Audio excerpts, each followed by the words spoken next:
Hey guys, it's your girl Shalae and I'm back today with another video. In today's video, we're going to be discussing Social Security recipients getting additional $200 per month in a reintroduced bill. We're also going to discuss the new system, which is another reformed Social Security bill by Nikki Haley. And then we have the better deal or the big deal by Mike Pence. So if you want to know what is going on in the lovely world of Social Security, my darling, you already know what to do. Stay tuned. Your girl's got you covered. Now, if this is your first time tuning into my channel, hi, hello, hey friend. My name is Shalae, and here on this channel, we discuss shopping, saving, and everything in between. I would love to have you a part of my internet family. Super easy. Click the big old red subscribe button down below and you're in just like that. And while you're at it, go ahead and give me a like, especially if you love me bringing this content to you. Now guys, if you want to do exactly what I do, run my mouth on YouTube and get paid to do it, go ahead and grab a copy of my ebook. It's very affordable. If you don't need it for yourself, grab it for a relative, a friend, someone can benefit on it, and let's get this money in 2023. Now, unless you have been sleeping under a rock, okay, the hottest political topics right now are Social Security and Medicare.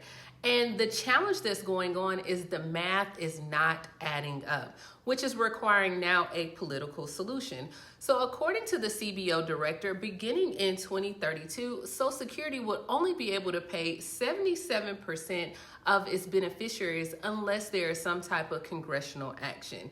Now, of course, this timeline is not set in stone, right? We don't know for a fact if it's 10 years, but this projection is pretty much like a 10-year window. And experts are saying that this is the first time something like this has happened in decades, y'all. Like, so how did we even get here? Like, what happened, right? So I had to go back and do a little bit of research. And what I discovered is, one, the cost of living adjustment that took place last October to Social Security payments, that kind of pushed the program a little bit closer to the edge. And then, of course, there were some other contributing factors, including like the nation's aging population, as well as low birth rates.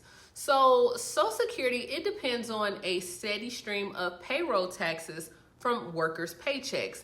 But the ongoing retirements of like the baby boomers, and there are more beneficiaries and not enough tax revenue to fund these programs. So it's like my generation, the younger generation, we don't have enough people working to fund these programs. So just to put things into perspective for you, payroll taxes generate $1.56 trillion, but the combined cost of like Social Security and Medicare, that is $2.16 billion. Okay, so it's like the math is not mathing, okay? It's just not adding up. So Congress is like, look, we got four options. One, we can go ahead and raise the taxes. Two, we can go ahead and cut costs. Three, we can go ahead and take this money from another program, but that would mean cost to that program that would be cut.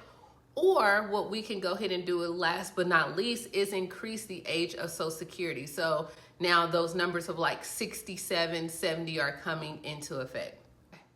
Now insert the good idea fairies, right? We have a lot of legislators that are introducing their own type of plans, beginning with Bernie Sanders. So we know on February 13th, Bernie Sanders introduced the Social Security Expansion Act. And under the terms of this bill, current Social Security recipients, or those who would turn 62 in 2023, they would receive an extra $200 per month, which would cost another $2,400 a year. Now, this sounds promising, right? But if we don't have money right now for the current, I'm unsure how the additional $200 per month is going to help. Now, according to Bernie Sanders, he said, look, at a time when nearly half of older Americans have no retirement savings and almost 50% of our nation's seniors are trying to survive on an income of less than $25,000 a year, our job is not to cut Social Security, Sanders said in a statement. Our job is to expand Social Security so that every senior in America can retire with the dignity that they deserve, and every person with a disability can live with the security they need. Now, I agree with Bernie Sanders, and I love the message that he stated with the dignity and giving them the security that they need. The increase would be funded by raising the cap on earnings eligible for Social Security taxation.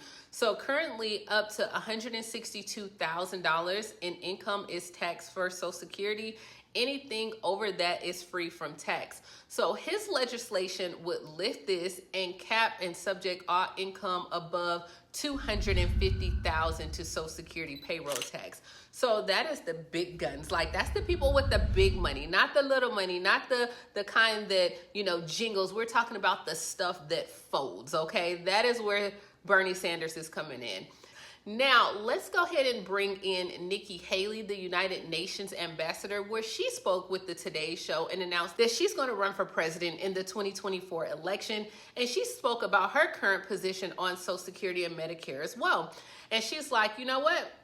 I want to reform it. So she says, hey, there needs to be this new system of social insurance programs for younger American workers. And she goes on to say, hey, we're not going to touch anything for those that are currently receiving it. But you know what? I'm just going to go ahead and insert the clip and you can listen to it and let's talk about it in the comments. A decade ago, you supported significantly scaling back Social Security, Medicare, Medicaid. Should those social safety nets be scaled back? Should we reform those entitlements? Yes, but should we take anything from people who've already been promised? No. When you say reform, what do you mean? You go and everybody that's been promised money, they get it. We don't take it from anybody. But these new ones coming in, they know what's going to be broke by the time they get there. Those are the ones we fix. The younger generation, we go and we do a new system on how they're going to get it. So you would phase out Social Security and Medicare and Medicaid as we know it. As we know it now, you would phase it out. You change it. You're not phasing it out. Oh, it seems like semantics if you're saying that. You are saying change it out. So you want to reform it? I want to reform it, yes. So what did you think about the message? What did you think about her new system? Let me know down in the comments below. Next, we're going to move on to our former Vice President, Mike Pence, who is possibly in preparation for his 2024 presidential bid. And he's telling America that, hey, he wants to replace Social Security with a better deal or the big deal or the new deal. Now, he's saying, look, he thinks that all the promises that were made to seniors and those that will retire within the next 20 years under the current plan, he doesn't want any changes. Leave it alone. Let it be, right?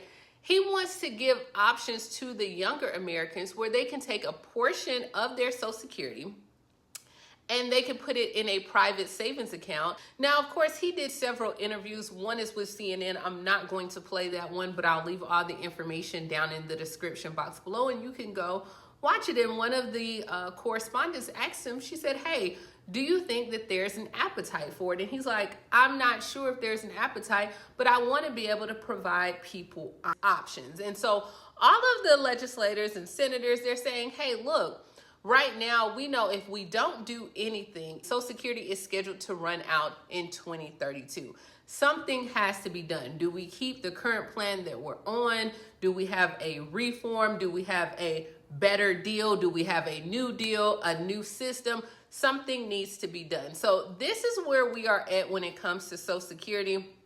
I don't believe the $200 per month is going to happen just because we're already in a deficit. How can an additional $2,400? But you never know. We are gearing up for election year, and I am sure for those that are starting their presidential bids, it's going to be a lot of things that come out the woodworks on what they can promise or give us. Anything from Medicare all the way to Social Security to student loans to inflation, price, everything. Nothing is off limits. So let me know down below, what do you think about the different proposals when it comes to Social Security? What do you think about, hey, funding for the next 20 years or for those that are on the current plan, keep them, but then everyone else will have to be able to choose a new system or a reform system? Let's talk about it. Let's discuss it. And what is your stance? This is a safe place here. So I just would like to know. And if you like me bringing content like this, guys, go ahead and hit that subscribe button. We are so close to 500,000. I would love to have that within the first quarter of 2023, but I appreciate you just tuning in, whether you subscribe or not. So thank you so much for joining. Please like, comment, subscribe, and I will talk to you later, Gator. Bye, guys.